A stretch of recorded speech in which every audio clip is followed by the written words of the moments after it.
오늘 이 아침에 하나님의 은혜가 여러분들에게 임하기를 축원합니다. 야, 참으로 놀랍지 않습니까?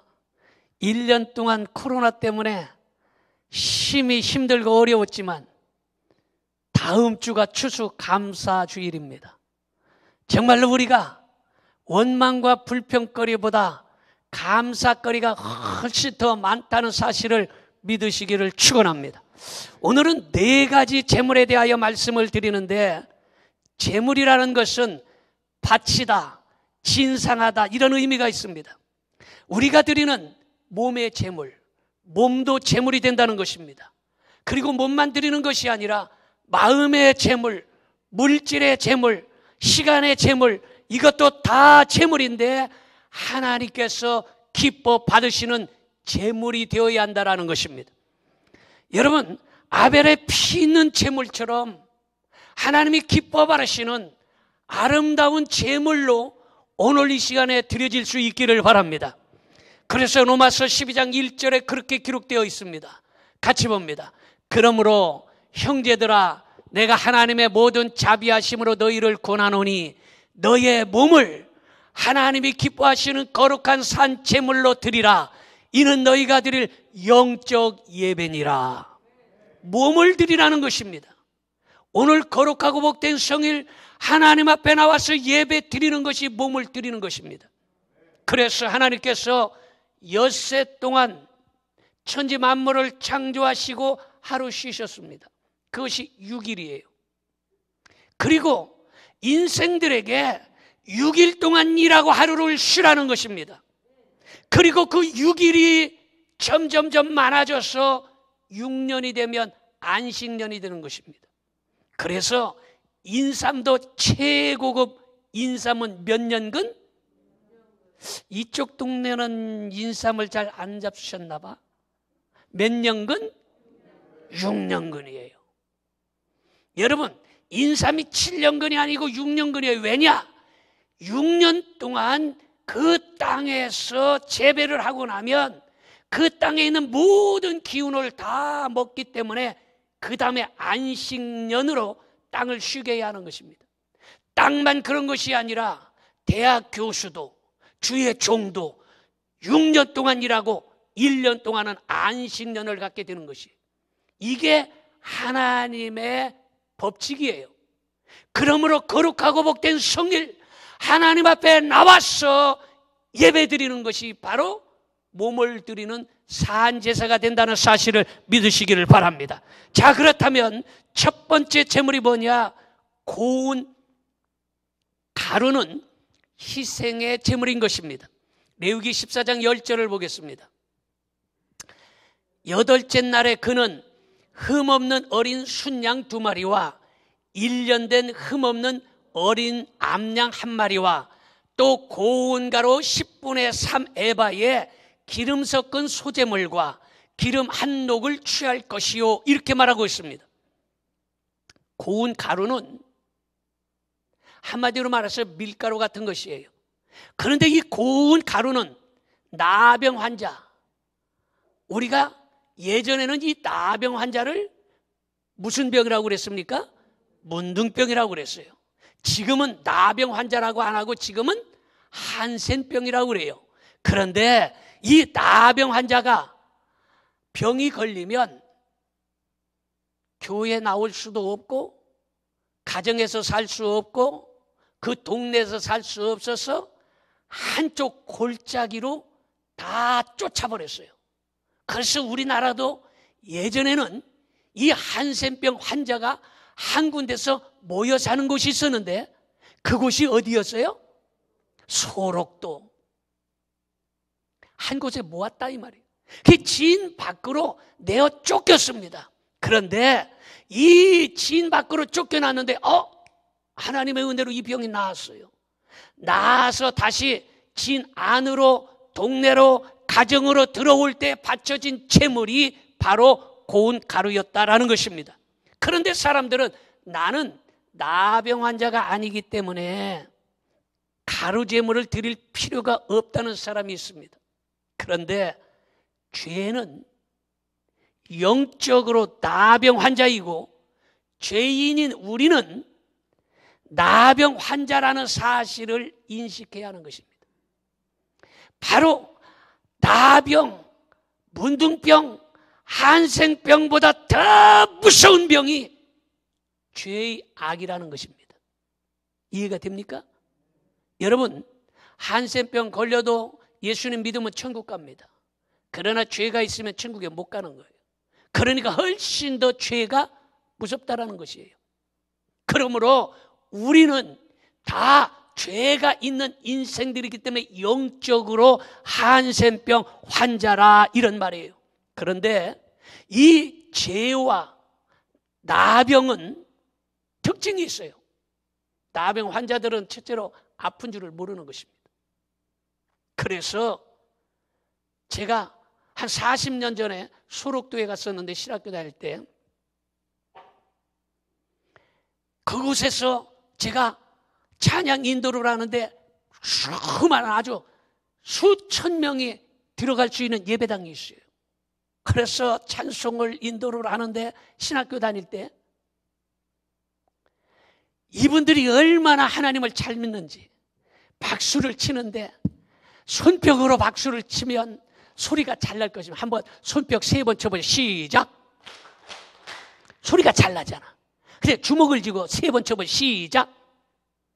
안 나지 않습니까? 여러분, 그분들은 손이 다 문드러졌어요. 그 손가락이 없어요. 다 주먹이 됐어요. 어떤 사람은 팔뚝이 잘라져 나갔어요. 팔이 없어요. 그걸로 치는 거예요. 어떤 사람은 다리가 없어요. 그러니까 소리가 나지 않습니다. 이거를 박수를 치는 거예요.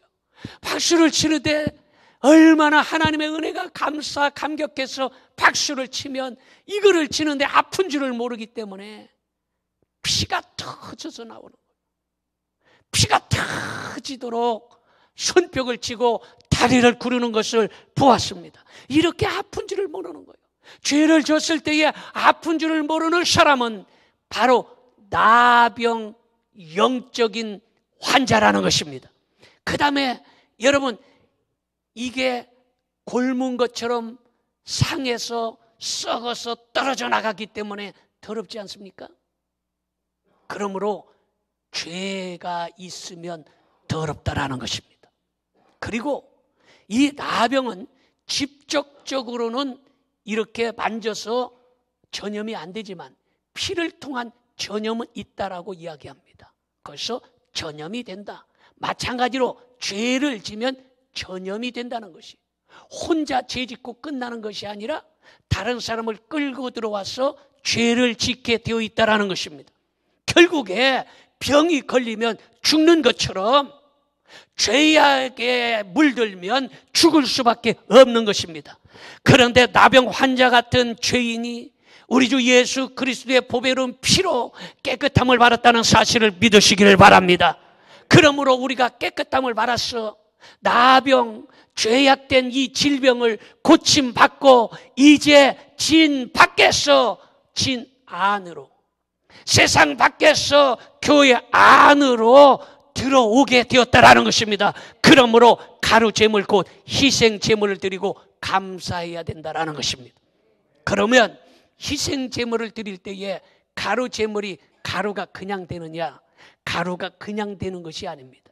가루는 잘 알듯이 그것을 맷돌에다 넣고 갈듯이, 맷돌에 넣고 갈아야 밑으로 하얀 가루가 나오는 것입니다.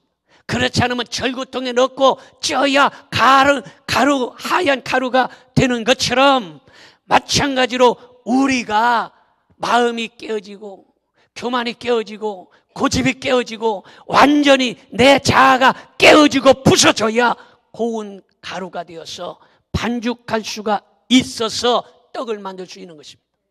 밀이 그대로 있으면 그 밀로서 떡을 만들 수가 없는 것처럼, 우리의 교만과 고집과 성깔이 살아있으면 하나님의 은혜로운 떡이 될 수 없기 때문에 오늘 이 시간에 신약과 구약의 맷돌에 집어넣어놓고 그곳에서 우리의 자아와 교만과 고집을 갖다가 덜덜덜덜덜 갈아서 완전히 뽀얀 성결한 가루가 되기를 주님의 이름으로 축원합니다.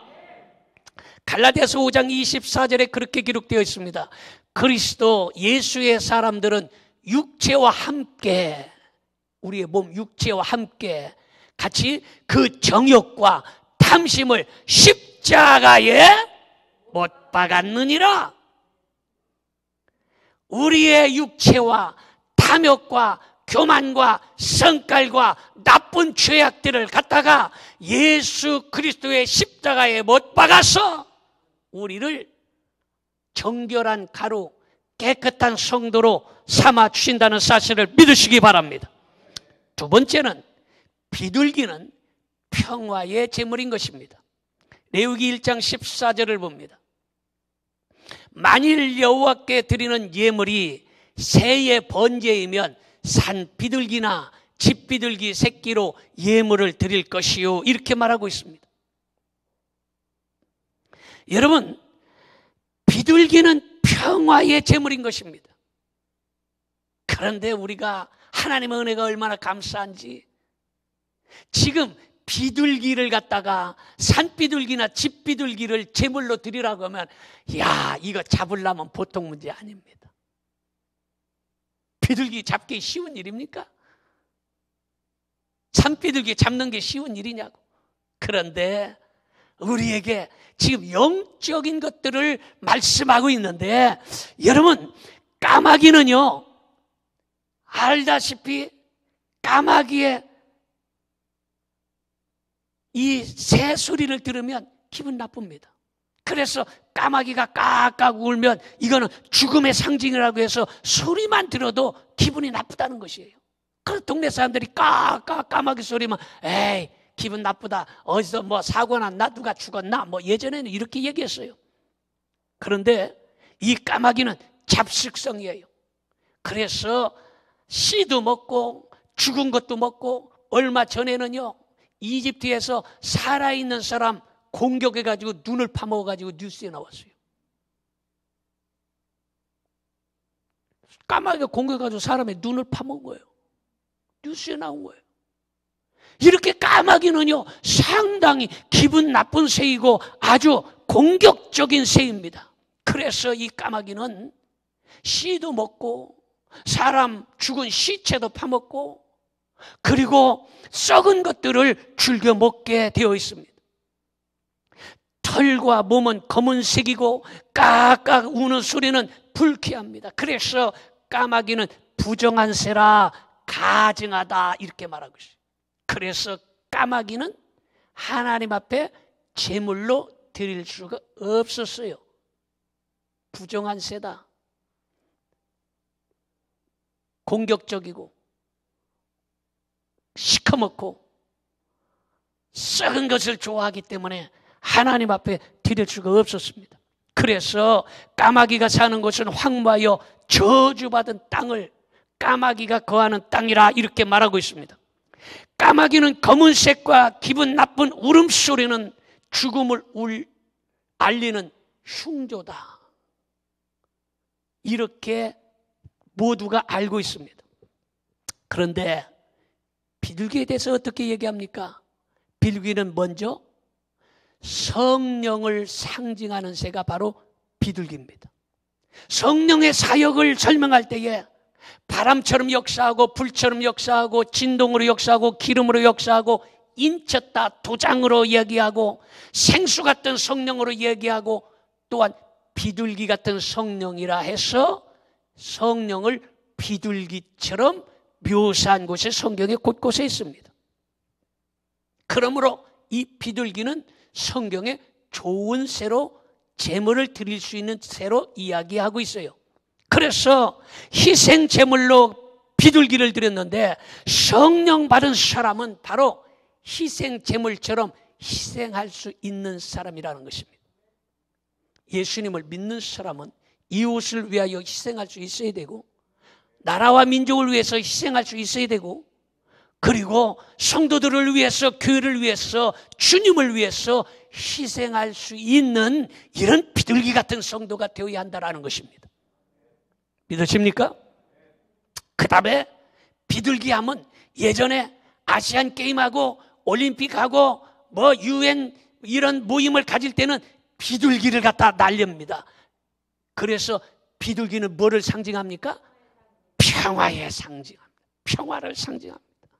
여러분, 독수리, 사자가 강한 동물이라면 여러분, 비둘기는요 아주 순진합니다. 양이나 비둘기는 아주 약하고 순한 동물이에요. 성령 받은 사람은요 아주 순하고 순진하고 온유하고 화평한 사람인 걸 믿으시기를 바랍니다. 그러므로 여러분들도 비둘기처럼 평화의 사람, 온유한 사람, 사랑의 사람이 되기를 축원합니다. 할렐루야.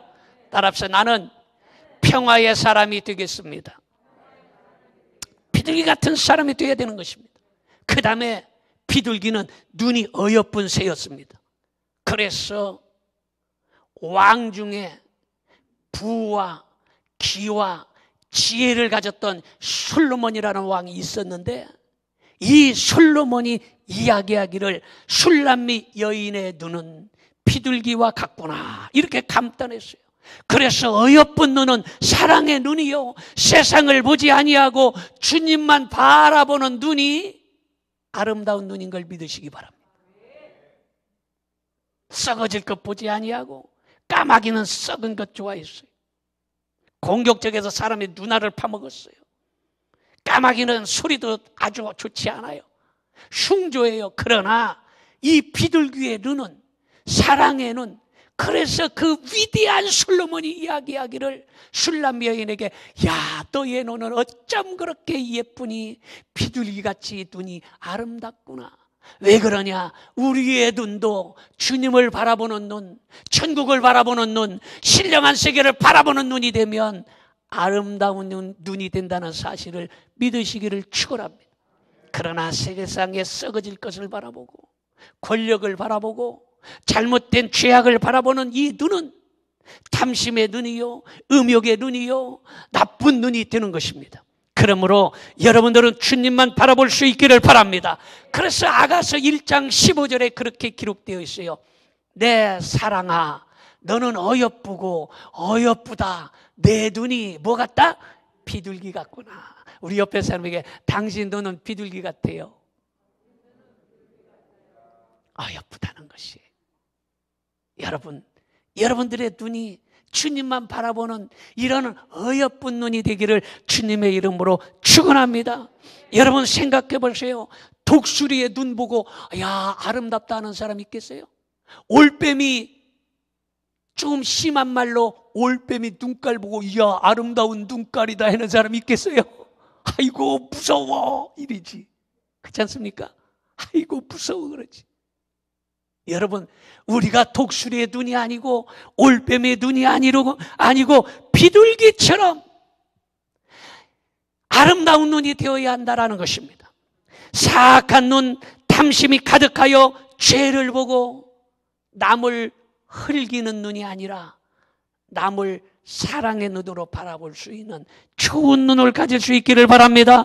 그 다음에 이 비둘기는 잘 우는 새인 것입니다. 비둘기처럼 자기 죄 때문에 슬피 울며 주님께서 나의 사랑하는 신부야 위로해 주시는 것이에요. 내가 주님 앞에 나와서 주여 주여 천부여 의지없어서 손들고 옵니다 하고 울면, 그래 나의 사랑하는 신부야, 얼마나 힘드니? 코로나19 중에 얼마나 사업이 안 되고 재정적으로 어렵고 문제가 많으니 하면서 위로해 주신다라는 것입니다. 여러분 잘 알듯이 히스기야 왕이 있었습니다. 히스기야 왕은 중병이 걸려서 죽을 수밖에 없었습니다. 그런데 그가 벽을 향하여 비둘기처럼 아버지여 나를 살려주시옵소서, 나는 병이 걸려서 죽을 수밖에 없습니다. 대학병원에서도 고칠 수가 없습니다. 어떻게 하면 좋습니까? 살려주세요 하면서 비둘기처럼 빽빽거리며 울었더니 우리 주님께서 그 눈물을 보시고 히스기야를 살려주셨다는 사실을 믿으시기를 바랍니다. 할렐루야. 이사야서 38장 14절을 보겠습니다. 나는 제비같이 학같이 지적이며 비둘기같이 슬피 울며 내 눈이 쇠하도록 앙망하나이다. 여호와여, 내가 압제를 받사오니 나의 중보가 되옵소서. 할렐루야. 이렇게 비둘기처럼 슬피 울었더니 우리 하나님께서 위로하시고 치유하시고 고쳐주셨던 것입니다. 그 다음에 이 비둘기는 은혜를 아는 새인 것입니다. 노아 시대에 비가 왔는데 얼마나 많이 왔느냐? 하루 이틀 3일 온 것이 아니고 일주일 온 것도 아니고 40일 동안 낮에만 온 것도 아니고 낮에도 오고 밤에도 오고 비가 억수같이 쏟아졌습니다. 하늘에서만 비가 쏟아진 것이 아니라 땅에서도 물이 쏟아져 올라왔는데 어떤 사람들은 말하기를, 아니 어떻게 밑에서도 물이 쏟아 나올까? 그런데 지금 보니까 여러분, 홍수가 났을 때에 물이 어디서 솟구쳐 올라옵니까? 하수구에서 솟구쳐 올라오지 않습니까? 여러분, 40일 동안 하늘에서도 비가 악수같이 쏟아지고 땅에서도 물이 솟구쳐 올라왔습니다. 40일 40주야를 하고 이 비가 얼마나 많이 왔더니 온 지면을 가득 채웠습니다. 그때에 은혜를 입은 노아의 방주는 폭풍우가 와도 폭우가 쏟아져도 흙탕물이 떠내려가도 해함을 받지 아니했습니다. 하나님의 보호하심이 있었어요. 그래서 두둥실 두리둥실 그 물을 흐르고 있는데 오랫동안 살았어요. 그러니까 노아가 답답할 거 아니겠습니까? 아이고, 세상이 어떤지 궁금하다. 150일 동안, 여러분 한 달이 30일이면 3, 5, 15, 5달 동안 배 안에서 밖으로 안 나왔으니 얼마나 답답하겠어요. 그래서 노아가 150일 만에 비둘기를 날려보냈어요. 그랬더니 비둘기가 돌아댕겨 보니까 쉴 곳이 없어. 그래서 다시 방주로 돌아옵니다. 일주일이 됐어요. 7일 후에 다시 비둘기를 날려보냈어요. 그랬더니 비둘기가 날려다가 보니까 온통 사람이 죽어서 썩어져 있고, 그리고 코끼리도 죽어 있고, 하마도 죽어 있고, 물고기도 죽어 있고, 다 아주 어마어마한 이 짐승과 나무와 새와 많은 것들이 죽어서 시체가 되어 있어요. 그래서 비둘기가 앉으려고 그러니까 앉을 곳이 없어. 왜? 썩어진 것들이 많기 때문에. 그래서 야, 앉을 곳이 없다, 쉴 곳이 없다. 그래서 이 비둘기가 방주로 다시 날라 들어오는데 그냥 들어오지 아니하고 감람나무 새 잎사귀를 물고서 방주로 들어옵니다. 그때에 노아가 아하, 이제 물이 빠지고 나무에 새순이 돋았구나 알게 된 것이에요. 여러분, 이것이 바로 비둘기요, 이것이 바로 감사의 새라는 것입니다. 성도들도 마찬가지예요. 오늘 여러분 방주 안에 들어왔습니다. 그래서 이 방주 안에서 지금 말씀을 듣고 제가 노아예요. 아멘도 안 하나만. 제가 노아요. 여러분은 그럼 뭘까? 어떻게 잘 알아 이렇게? 여러분들은 비둘기요. 그럼 제가 방주에서 여러분들을 날려보내는 것입니다. 그런데 비둘기 같은 성도는 세상에 보니까 쉴 곳이 없어, 기쁨이 없어, 행복이 없어, 썩어질 죄악뿐이야. 그러니까 야, 세상에서 못 살겠다. 그러니 방주로 다시 날라오자.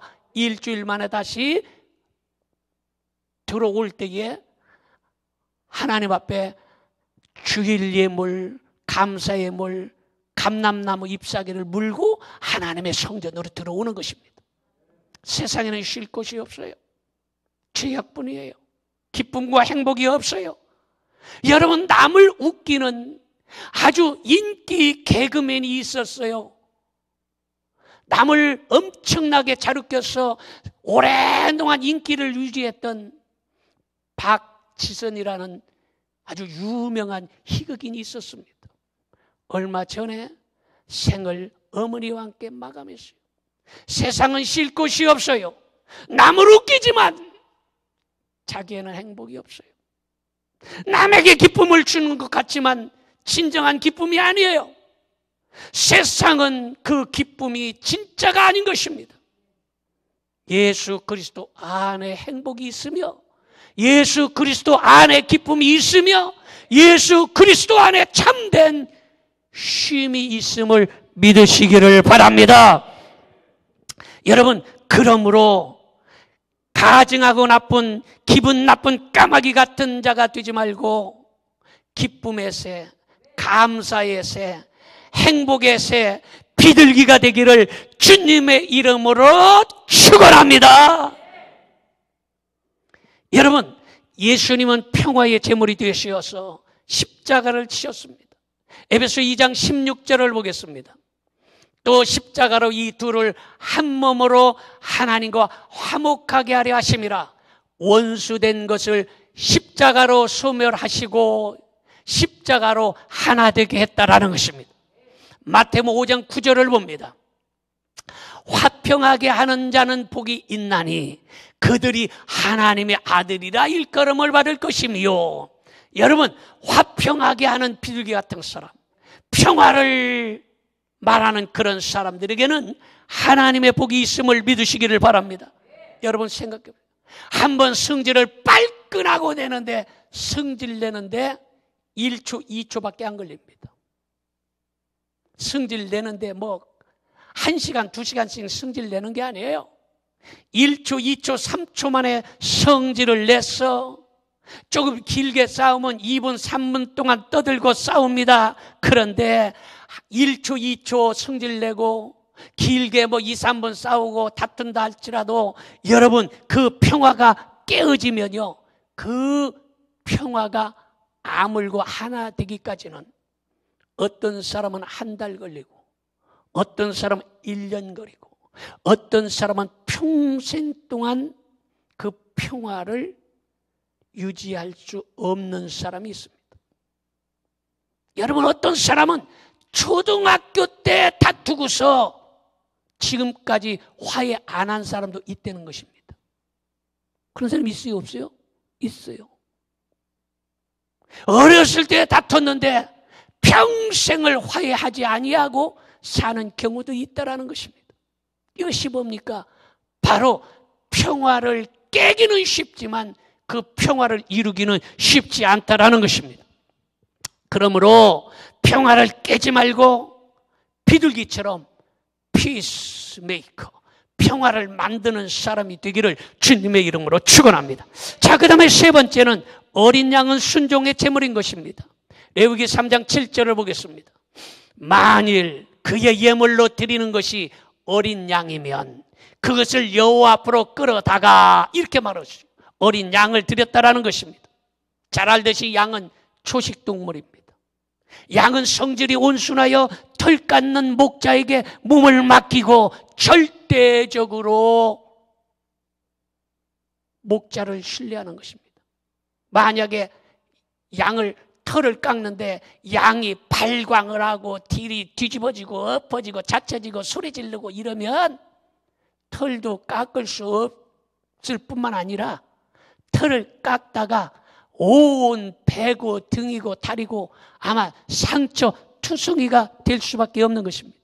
그런데 양은 성질이 온순해서 자기를 절대적으로 목자에게 다 신뢰하고 맡기는 것입니다.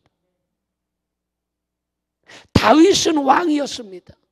다윗은 지금까지 왕 중에 하나님이 가장 너는 내 마음에 쏙 드는 사람이다라고 할 만큼 다윗은 하나님께 인정받는 사람이었어요. 왜 다윗을 하나님이 인정을 했을까? 따라합시다. 우리 옆에 사람에게 당신은 내 마음에 쏙 드는 사람입니다. 여러분, 사람에게 마음이 쏙 들어도 기분이 좋은데 하나님의 마음에 쏙 든다면 얼마나 기분 좋겠습니까? 그런데 어떻게 다윗이 살인자요, 간음자요, 죄를 지은 그 인생이 하나님의 마음에 쏙 드는 사람이 되었을까? 이 다윗은 아버지의 양을 치는 목동이었습니다. 후에 이스라엘 백성들을 인도하는 목민이 되었습니다. 그런데 그는 하나님 앞에 나는 왕이라고 생각하지 아니하고 여호와는 나의 목자시니 내게 부족함이 없으리로다. 하나님은 목자요 나는 양이라, 이렇게 얘기했어요. 그러므로 우리는 양 같은 성도가 되면 하나님 마음에 쏙 드는 사람이 된다는 사실을 믿으시기 바랍니다. 여러분, 양은 사자와 이리처럼 날카로운 이빨이 없습니다. 말처럼 힘센 다리도 없습니다. 양은 아주 연약합니다. 뿐만 아니라 양은 살아서 털과 젖을 목자에게 주고 자기가 죽어서 고기도 주고 내장과 뼈까지 다 목자에게 주는데, 우리 이호셉 목사님, 김수영 사모님 이스라엘에 가서 있다가 요즘에 코로나 때문에 들어왔는데요, 고기 중에 양고기가 제일 맛있다고 그러더라고. 이스라엘에서 양구이를 먹었는데 아주 되게 맛있대. 소고기보다 더 맛있대요. 양고기가 맛있다는 거예요. 한번 드셔보세요. 그런데 양은 자기가 죽어서 자기의 살고기까지 다 목자에게 준다라는 것입니다. 뿐만 아니라 양은 목자의 음성을 알아서 양 한 마리 한 마리 이름을 줘줬어요. 그래서 목자가 그 양을 부르면 그 양이 매 하고서 달려오는데 이 양의 울음소리를 들어도 벌써 은혜가 돼요. 그래서 양이 우는 소리를 통역해 보면 아멘 이렇게 울어요. 그래서 양의 소리, 여러분 양을 못 봤구만. 한번 양을 보세요. 그러면 양이 울을 때 아멘 이렇게 울지. 벌써 양은 은혜스러운 동물이에요. 그래서 하나님 앞에 드려지는 양이 되었다라는 것입니다. 믿어집니까? 그래서 하나님께 드려진 것이에요. 그래서 이 양은 순종의 제물입니다. 그래서 순종하면 양을 드리는 것과 같은 것이에요. 우리가 하나님 앞에 순종하면 양을 드리는 것과 똑같아요. 그래서 신명기 28장 2절을 봅니다.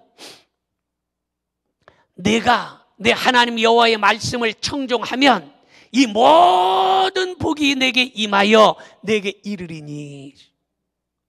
여러분, 순종의 양처럼 하면 모든 축복을 다 주신다라는 것입니다.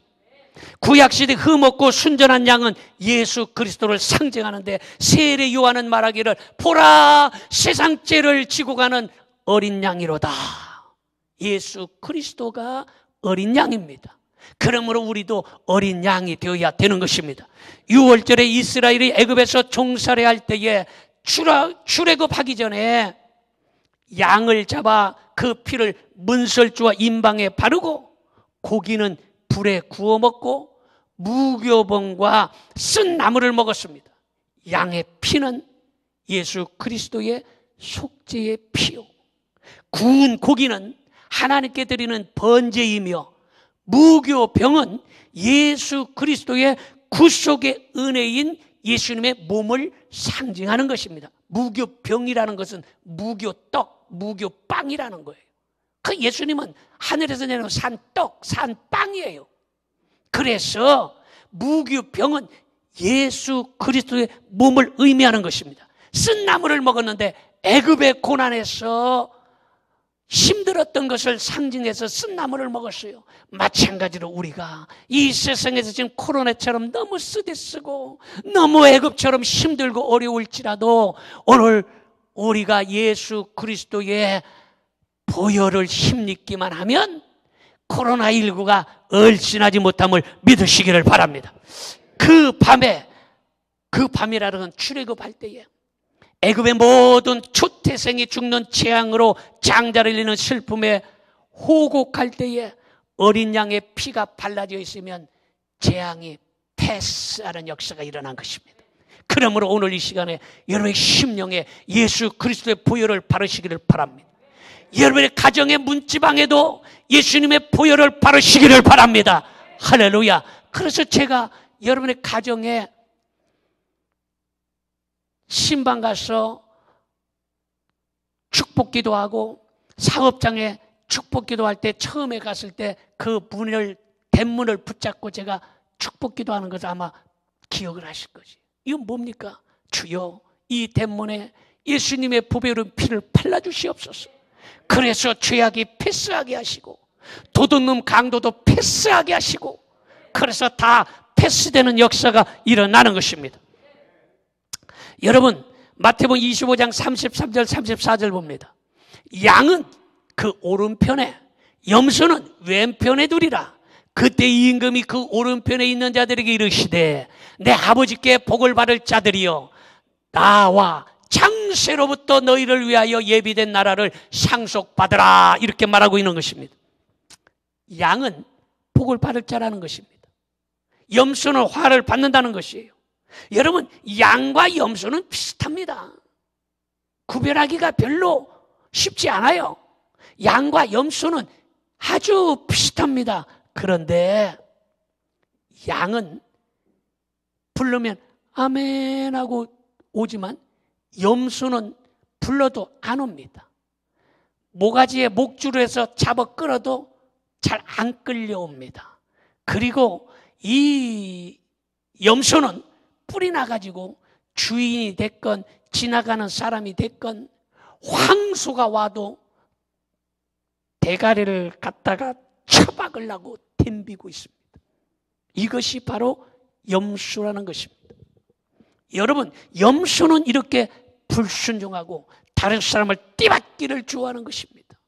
그러므로 우리는 왼편에 있는 저주받을 자가 아니라 오른편에 속한 양 같은 성도가 되고 순종의 제물이 되시기를 주님의 이름으로 축원합니다. 마지막 말씀을 드립니다. 네 번째는 벳세메스 암소는 충성의 제물인 것입니다. 레위기 4장 10절을 봅니다. 화목제 제물의 소에게서 떼어냄같이 할 것이요, 제사장은 그것을 번제단 위에서 불사를 것이며, 이렇게 말하고 있습니다.